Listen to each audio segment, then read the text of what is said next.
Welcome to the Daily Objective, day 83 of the war in Israel. I'm joined by James Valliant. Hey, James, how's it Hey, going? pretty well.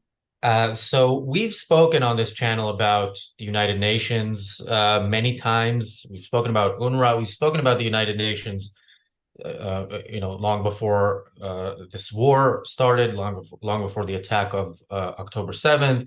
We've long advocated for, at the very least, for free countries to leave the UN, for the United States to kick them out.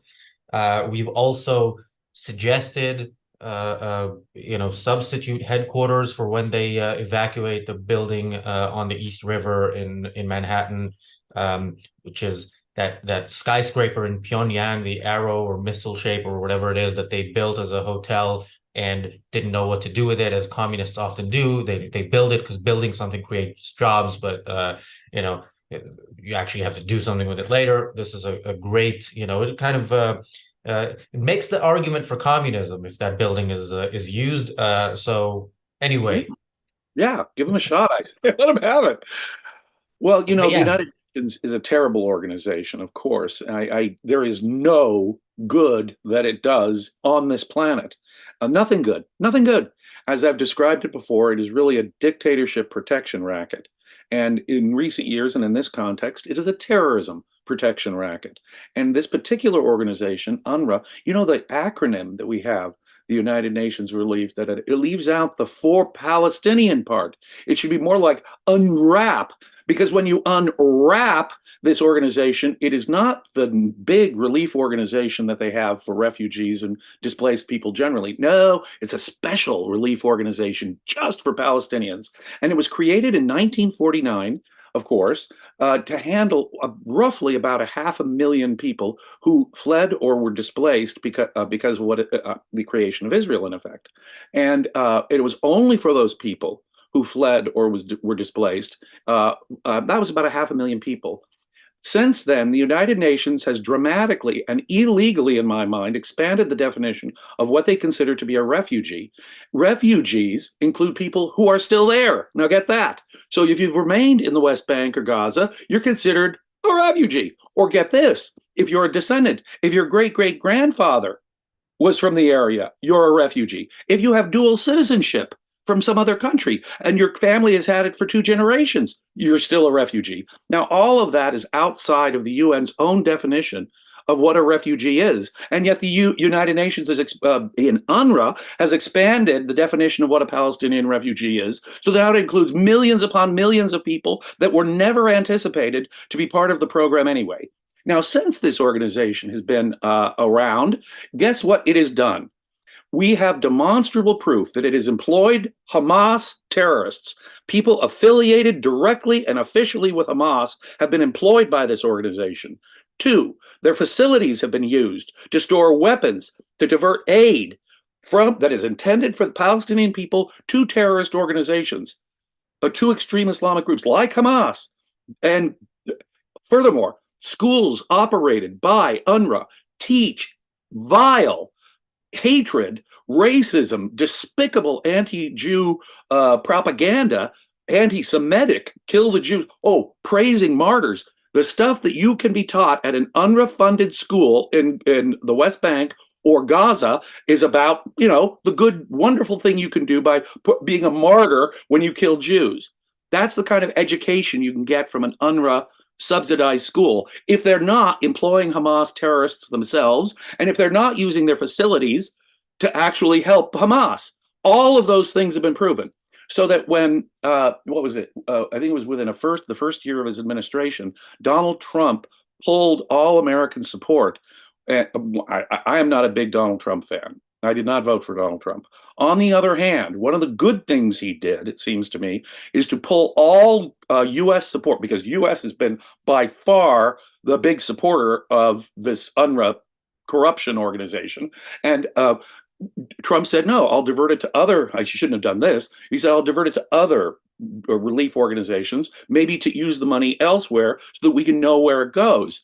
The fact of the matter is that billions, Billions have been spent by Americans on this specific UNRWA organization, and God only knows how much of that has gone to employ Hamas terrorists, to educate young Palestinians in anti Semitism, hatred, and martyrdom.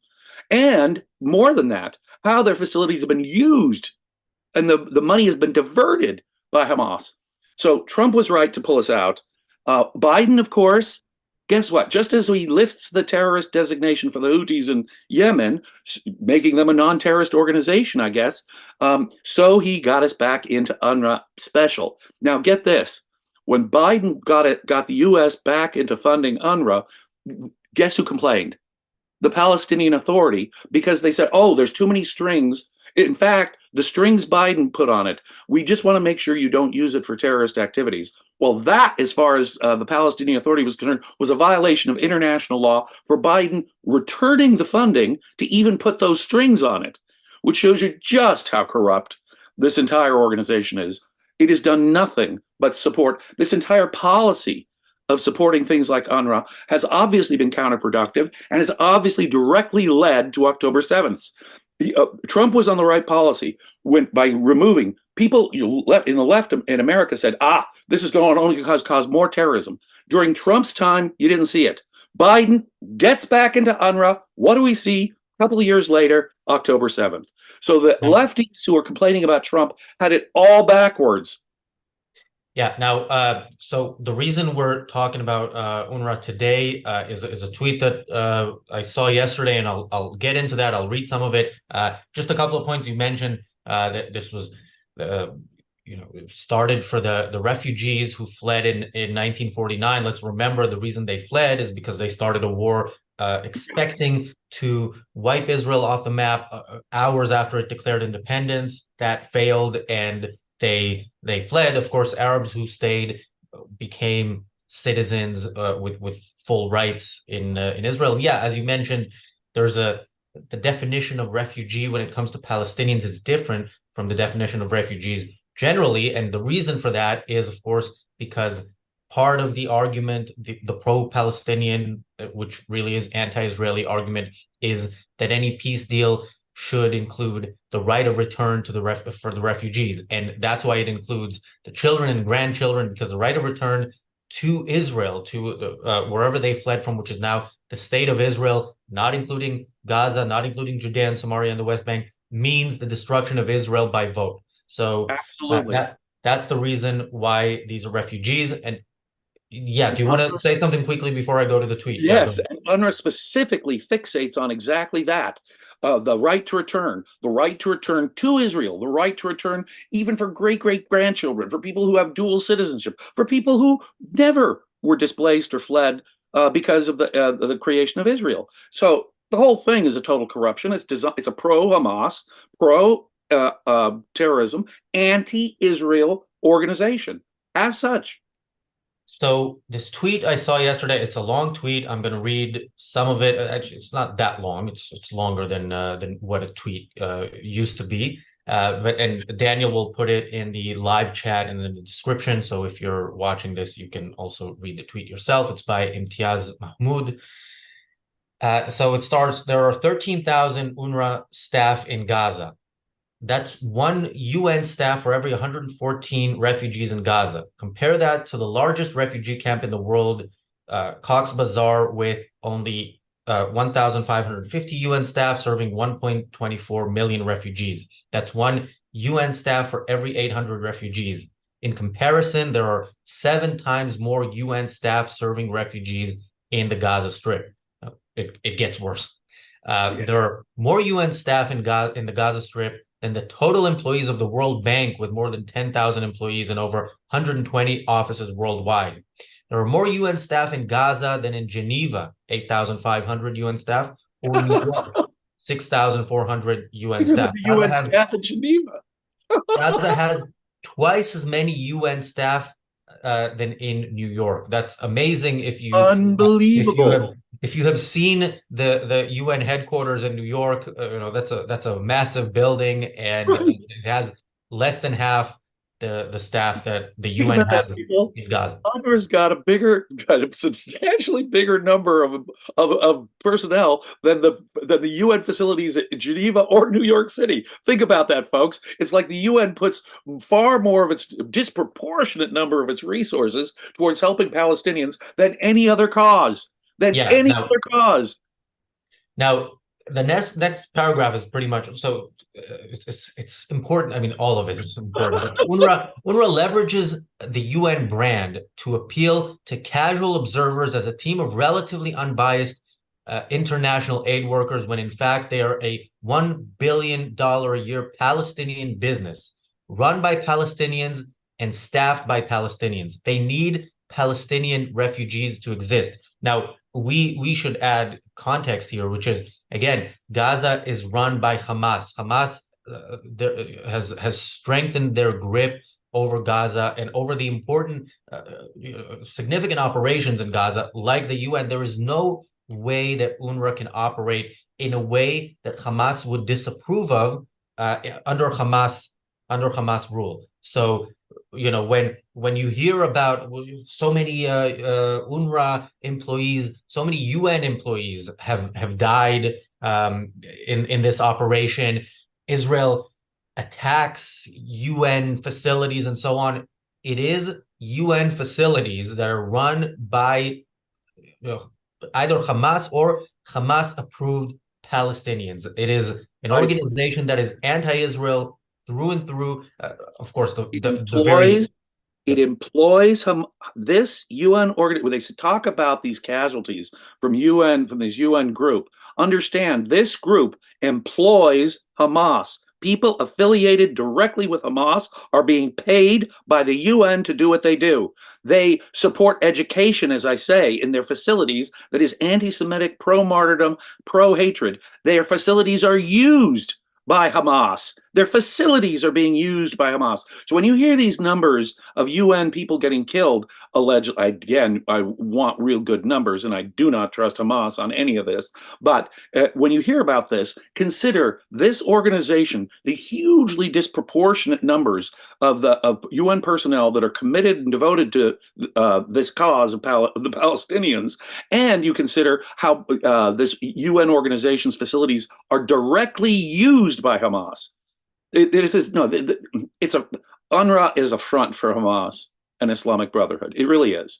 Yeah, and there's something about the way certain elements of propaganda work, which is you have an organization like the UN, which what we're saying here about the UN and have always said is not the mainstream opinion. It's not the mainstream on the right, let alone generally.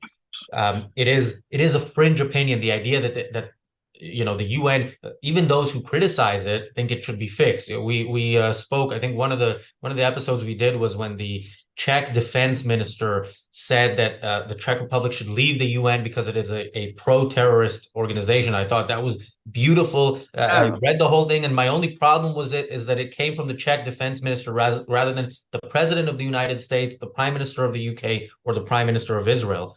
Yeah. But yeah, so you have the UN, and then you have the UN saying something, and then you have people like Owen Jones or other Hamas puppets in the West using that to say, look, this is what the experts are saying. And I saw something by Owen Jones a couple of months ago saying, look, forget what I'm saying. Look at this UN expert who's saying that Israel is committing genocide. Well, the UN expert has to say that Israel is committing genocide because their whole job is propaganda that is anti-Israel, anti-Western in general. Like you mentioned, it's not just a front for dictatorships worldwide. The UN, the majority members of it are not the kind of countries that you would have in an organization of free countries, because they're not.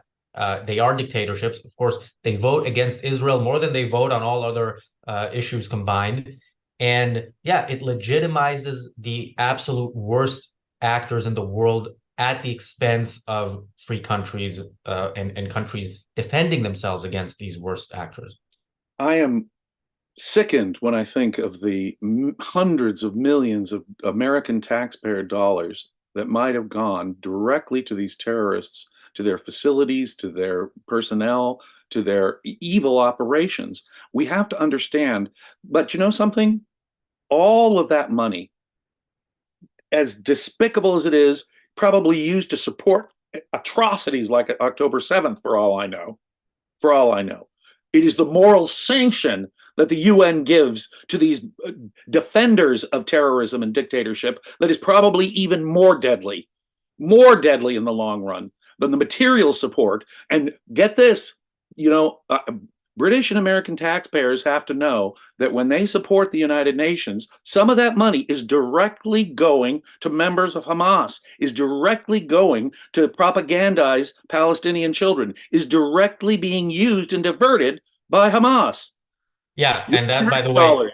the tweet continues with that. I want to read some of that. I want to also thank Bonnie and Jeff for your super chats, and thank you everybody and Apollo Zeus. Thank you everybody for watching. By the way, if you think we are controversial in this topic, stay tuned. If you're watching live or not live, stay tuned for the next show, the reality show, which starts as soon as this episode ends. The topic there is, are there innocent civilians in Gaza? It's so controversial that we're not going to agree with each other on the episode. So you definitely want to stay tuned for that. And now a little bit more of that tweet. So he says, if Palestinians got their state, there would be no more refugees and the business and flow of aid money would end. It's in their best interest to perpetuate the conflict and leave Palestinian statehood up in the air. UNRWA schools literally taught a whole generation of Gazans to hate their neighbors and make unrealistic demands so that the core issue of sovereignty is never addressed. I'll read one more paragraph maybe. Its sole achievements are radicalizing Palestinian children and keeping Palestinians refugees for generations. As you have read in the news recently, they also kept some of the hostages. Now, we also need to look a bit at the history since Israel won the war, the Six-Day War in 1967, and as part of that took over the Gaza Strip. Earlier on, Gaza was not what it is now. Israelis would go there to shop. You could walk into Gaza and walk out. It is the steps that have been taken from that situation to where we are today are some of the steps that we talked about when we talked about the Oslo Accords a couple of days ago. It was the steps that tried to legitimize as leadership of the Palestinians some of the worst elements, and of course those worst elements have then been eclipsed as worst elements by others. So giving the PLO land to control and then and weapons to control it with, which of course led to more terrorism, leading to Israel giving more land to the Palestinians, ending the so-called occupation of Gaza by removing Israeli villages from Gaza and removing Israeli military presence from Gaza. Forcibly evicting Israelis who were doing trying to make Gaza a decent place. Yeah, when at the time the rockets started dropping mostly on the Israeli villages in Gaza, rockets that are not as efficient as the rockets today, which luckily are not that efficient, and on like villages right next to the Gaza Strip. Now they're most of the Israeli population can be reached by the rockets that Hamas still has and still uses nearly 3 months after the terrorist attack of October 7th. So all of this is all a result of appeasement by the West, funding by the West. Again, the funding to UNRWA is funding to Hamas, and there is no way to see it otherwise. You have an amazingly wonderful, it's almost a public choice school of economics thing. The Nobel Prize winner James Buchanan would be proud of the argument that was just made in the tweet there, because it's true. UNRWA's interest in a peaceful settlement is negative. They don't want a Palestinian state. They don't want a permanent peaceful solution. What they want is to continue to have their aid organization. And if you're one of these many, many, many employees of UNRWA, your job depends on there not being a peaceful solution. Your economic interests are all in favor. Now, it's not just economic interests. I think we have to go beyond that. I think that there are a great many people, and of course, the motivators behind this are real evil. I mean, they're obviously directly supporters of Hamas. But even if you're just a secretary at UNRWA, your job in effect depends on there not being a peaceful solution. Good point that the tweet makes there. Yeah, and It's much deeper and more evil. It really is. I again highly recommend reading that tweet, which is in the live chat and will be in the description. I want to read a bit more of it. We might end up reading the whole thing, but we'll read a bit more. So he says UNRWA should have been disbanded decades ago. All they do is perpetuate the conflict and keep Palestinians poor and uneducated. No, Again, anti-educated, propagandized, yeah, brainwashed into hating Israeli children. Kill, martyr yourself to kill Israelis. That's what they're teaching at these UNRWA-supported schools. The tweet nails it. Nails it. In fact, yes, UNRWA has long outlived the cause that the UN itself said it was creating it for. Long outlived it. And to do that, it's had, as I say, they've had to expand the definition of what a refugee is again and again to include millions upon millions of people that are outside of the UN's own definition of what a refugee is. People that did not flee or were displaced in the late 1940s. That was only about 500,000 people.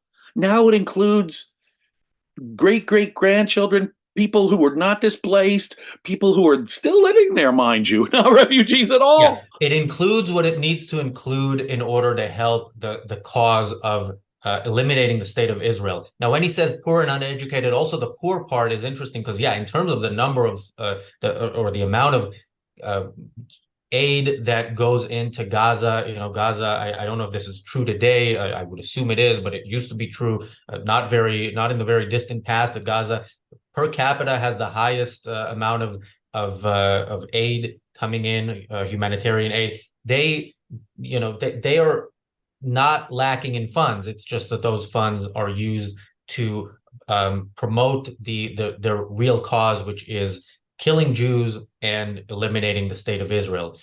Let me read The a actual bit more. motives of these people are really revealed. Did you see any of these? We see all these protests that are disturbing holidays in London and New York really badly. We saw these protests at LA, Los Angeles, and Kennedy Airport in New York, the biggest international airports in America, by the way, in LA and New York, were disrupted yesterday because of this. Have we seen similar demonstrations? Protests when it comes to much bigger wars, much bigger crises over there? No, it's just this one. And similarly with UNRWA, it's just the Palestinian issue that gets this huge focus. So no, it's not again the pretense that this is about war and people displaced by war and human suffering and innocent women and children being, sort of displaced in the course of war. That's total bullshit. Total bullshit. It's anti-Israel. Full stop. Yeah. Thank you, Smani, for the super chat. Let me read a bit more of the tweet in the few minutes that we have left. So, where did I stop? Okay, there it is. The increasing frequency. Oh, this is an important part. The whole thing is important, as I said. The increasing frequency of UN posts on Twitter regarding the Palestinian situation, in contrast to other conflicts, reveals a distinct pattern. As the pressure on Hamas tightens, Antonio Guterres, the Secretary General of the UN, takes actions that would hinder the eradication of Hamas.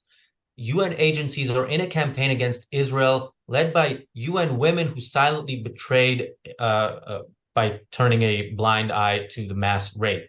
Antonio is becoming increasingly panicked about what may be discovered once Hamas leaders are interrogated and the money trail investigated. And yeah, we've seen this in the past. We saw this, with France when they opposed the war in Iraq. And we ended up hearing that they had financial reasons to want Saddam Hussein to be in power. This is often the case with corrupt politicians in the West. It's much easier for them to get away with corruption, when it involves places that are not free, like Hamas-controlled Gaza. And the idea of such regimes falling is scary to the corrupt politicians because we will find out what it was that motivated them to support those evil regimes. Yeah, stepping back once more, full circle to where I started. The United Nations as an organization is a dictatorship and terrorism protection racket. That is all it does. It morally sanctions them and it even materially funds them. And that is all really the United Nations has been doing for the last 50 or 60 years. So I don't see any positive value for it. I see only the perpetuation of war, suffering, and more October 7th. We need to get out of the UN. The United Kingdom and the United States need to leave. I said, no, this is not going to happen. I know I'm just fantasizing. The United States and the United Kingdom are not going to leave the United Nations. But if they had any kind of sense of moral clarity or moral backbone, they would have done so a while ago. We're based in the UK, and we've spoken in the past about how in the UK a few decades ago there was this fringe idea of leaving the European Union, which was, sounded ridiculous and was, very unpopular, and it ended up happening. I don't know. I think it looks like a distant fantasy, but I encourage people at the very least to like and share this video if you agree with us and think that would help. And there's two paragraphs left, so I'm going to read them before we wrap up. So he says, it's time to sue the United Nations for being a party to terrorism. Israel should build a case, and individual Israelis whose family members suffered in the October 7th terrorist attacks should file a claim against the UN. Put them on the defensive. Gaza is a cash cow for the UN. The moment Hamas goes out, so does the cash flow from which the people who really need help don't benefit anyway. Had they really done their jobs, then Gazans would fare much better, and October 7th wouldn't have happened in the first place. Again, excellent tweet all around. I encourage people. What a great point. What an excellent tweet. Go check it out, people. Absolutely. A rare voice, but still rarer is the voice of Mr. Razi Ginzberg, and the voice as you hear here on the Ayn Rand Center UK. You're getting a perspective you're not going to hear anywhere else, ladies and gentlemen. Our recent surge in numbers, I think, indicates the great value that we're providing, the unique value you're providing. So if you find it to be a value, please hit like, subscribe, share, and do consider becoming a paid subscriber to the Ayn Rand Center UK. Yeah, and I see we have many live viewers. So if everybody likes and shares, that will help towards the cause of three countries leaving the UN. I don't know if it'll actually make it happen, but it definitely helps. The next few shows we have are very controversial. The next show, which is going to start in a couple of minutes, is an episode of our panel show, our daily panel show, the reality show, where we will be discussing the topic, are there innocent civilians in Gaza? And then tomorrow on the Daily Objective, 5:30 UK time, 5:30 p.m., 12:30 p.m. Eastern, I will be joined by Yaron Brook. And the discussion there is how Israel can defeat the Palestinians. So thank you, James. Thank you, everybody, for watching. And I hope you stay tuned for the reality show coming up in just over a minute. Thanks.